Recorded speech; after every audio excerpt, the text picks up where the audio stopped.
नमस्कार, मी प्रणव ढमाले. मनसे सोशलमध्ये आपल्या सर्वांचं स्वागत. आज आहे 16 एप्रिल. आज केंद्र सरकारनं लोकसभेच्या विशेष अधिवेशनात 3 विधेयकं आणली आणि त्यावर चर्चा सुरू झाली आहे. ती 3 विधेयकं आहेत. संविधानातील 131वा दुरुस्ती विधेयक 2026, त्यानंतर परिसीमन म्हणजेच मतदारसंघ पुनर्रचनेचा विधेयक आहे ते 2026, ते एक विधेयक, आणि त्यानंतर केंद्रशासित प्रदेश कायदा विधेयक 2026, अशी 3 विधेयकं आली. मात्र त्यातल्या एका विधेयकावर आज एक चर्चा करायची म्हणून हा व्हिडिओ करतोय. ते विधेयक जे आहे ते आहे परिसीमन म्हणजेच मतदारसंघ पुनर्रचना विधेयक 2026. हे विधेयक सध्या सगळीकडे चर्चेचा मुद्दा ठरतंय, कारण त्यामध्ये सरकारनं जे काही ते विधेयक आहे ते विधेयक कशा पद्धतीने चुकीचं आहे आणि दक्षिणेतील राज्यांना इन्क्लुडिंग महाराष्ट्र ते कसं धोकादायक ठरू शकतं भविष्यात, या सगळ्याच्या बाबतीत चर्चा होती आणि त्याची चर्चा आपल्याला सध्या करायची आहे. मात्र त्याच्या आधी एक छोटंसं क्लेरिफिकेशन देतो.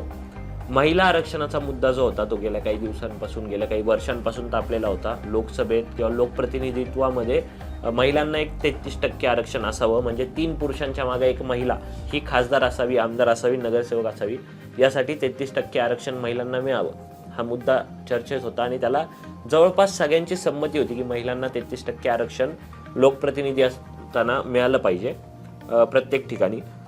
त्या कायद्याला धरून ते विधेयक मान्य करण्यासाठी सरकारनं जो मतदारसंघ पुनर्रचना आहे ते विधेयक आणलं आणि ते करायचं जी भूमिका घेतली. त्या मतदारसंघ पुनर्रचना जो विधेयक आहे त्याच्यामध्ये असं आहे की भारतातील जितकी राज्य आहेत तितक्या राज्यांच्या खासदारांचा कोटा त्या लोकसभेच्या सीट्स ज्या आहेत ते ठरलेले आहेत तेवढे खासदार त्या राज्यांमध्ये निवडून जातात. ती संख्या आता वाढणार आहे. तर आत्ता सध्या आपण जर पाहिलं तर भारतातील प्रत्येक राज्यांचे मिळून भारताचे एकूण हे 543 खासदार आपल्याकडे निवडून येतात. मात्र आता हे जर मतदारसंघ पुनर्रचना झाली तर ही 543ची संख्या 850 वर जाणार आहे. आता एका प्रथमदर्शी असं वाटू शकतं की 543 सोडून 850 खासदार जर होत असतील तर कमी लोकांमागे एक खासदार निवडला जाईल, लोकांची कामं अधिक सुलभतेने होतील वगैरे वगैरे, ही एक चांगली गोष्ट वाटू शकते. मात्र यात एक मेक आहे. तर हे सगळं वाढणार आहे, हे लोकसंख्येच्या आधारे वाढणार आहे आणि लोकसंख्या ठरवण्यासाठी आपल्याकडे 2027ला जनगणना होणं अपेक्षित आहे भविष्यात. मात्र त्या जनगणनेपर्यंत न थांबता 2011 साली यापूर्वी जी जनगणना झाली होती त्या जनगणनेचा आधार सरकारनं घ्यायचं ठरवलंय. त्यामुळं त्या जनगणनेनुसार जर खासदारांची संख्या वाढली तर उत्तरेतील राज्यांना त्याचा फायदा होतोय. उत्तरेतल्या राज्यांची लोकसंख्या जी आहे ती अधिक आहे दक्षिणेतल्या राज्यांच्या तुलनेत जर बघितलं तर, आणि त्यामुळं हा सगळा मुद्दा पुन्हा एकदा चर्चेत आला आहे आणि याच्यावर सगळीकडे डिबेट चालू आहे. त्याला दक्षिणेतील राज्यातला आणि महाराष्ट्रातीलही काही लोकांचा विरोध जो आहे तो पाहायला मिळतोय प्रामुख्यानं. याच सगळ्यामध्ये जर आपण पाहिलं तर 2011ची जनगणना आपल्याला सगळ्यात पहिल्या प्रामुख्याने पाहायला लागते. त्या जनगणनेचा आधार जर घेतला तर भारतात सर्वाधिक लोकसंख्या असणाऱ्या राज्यांच्या यादीत पहिलं नाव आहे ते उत्तर प्रदेशचं. 19,98,12,341 अशी जनगणना लोकसंख्या उत्तर प्रदेशमध्ये 2011च्या जनगणनेनुसार होती. त्यानंतर दुसऱ्या नंबरवर महाराष्ट्राचा नंबर लागतो, जिथं 11,23,74,333 इतकी लोकसंख्या होती.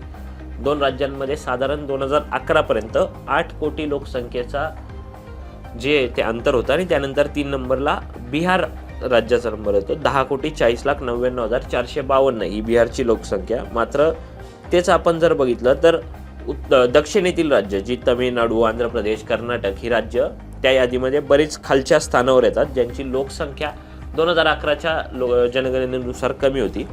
मात्र या जनगणनेचा आधार घेतल्यानंतर आता उत्तरेतील राज्यांना, म्हणजे ज्यात उत्तर प्रदेश असेल, बिहार असेल, या सगळ्या राज्यांच्या खासदारांची संख्या कैक पटीनं वाढते. म्हणजे उदाहरणादाखल बघायचं तर उत्तर प्रदेशमध्ये सध्या 80 खासदार निवडून येतात.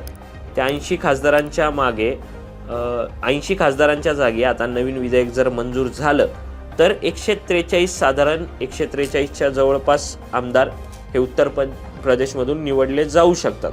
अशी आकडेवारी सध्या समोर आलेली आहे. त्यामुळे ही जे याच बदल्यात जर म्हणजे उत्तर प्रदेशमध्ये जर 143 जात असतील तर सध्या कर्नाटक, तेलंगणा आणि आंध्र प्रदेश, तमिळनाडू सारख्या राज्यांमध्ये ती खासदारांची संख्या अगदी मोजक्या पटीने वाढते. मग जर झालं तर उत्तरेतल्या खासदारांची संख्या जास्त असल्यामुळे संसदेत उत्तरेतील खासदारांचा, उत्तरेतील राज्यांचा प्रभाव अधिक होऊ शकतो आणि त्याचमुळे जे आहे ते सगळं राजकारण सध्या आपल्याला पाहायला मिळतंय.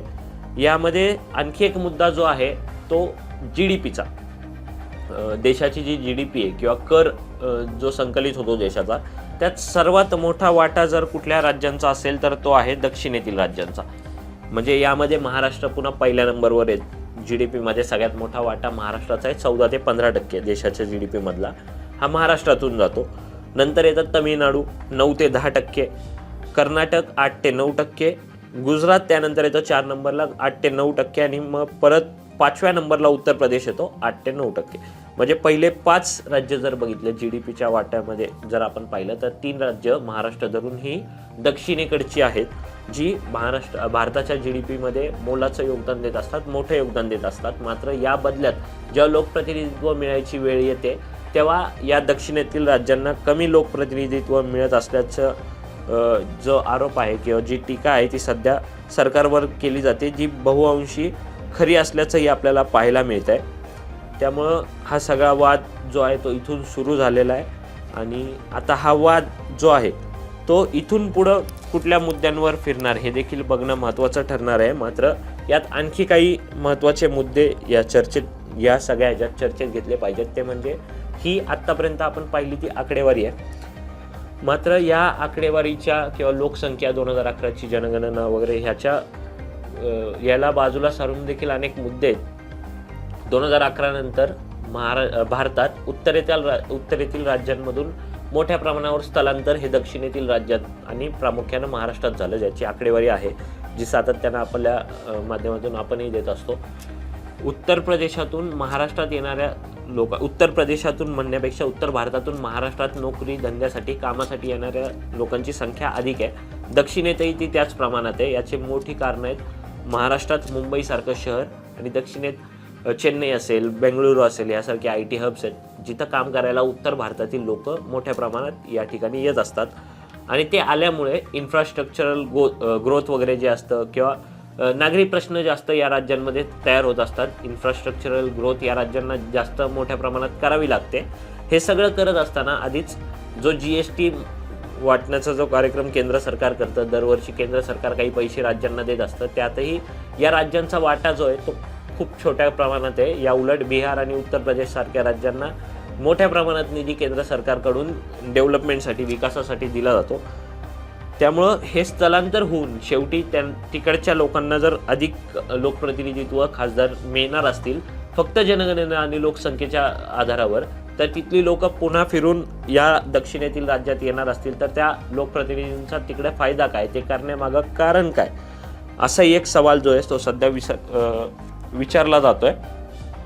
दुसरीकडे यापूर्वी आपण अनेकदा इतिहासात डोकावलं तर उत्तरेतील राज्य आणि दक्षिणेतील राज्य यांच्यामध्ये भाषिक वादाची जो विषय आहे, भाषिक वाद हा नेहमी सातत्यानं होत असतो. तो असतो हिंदी भाषेवरून.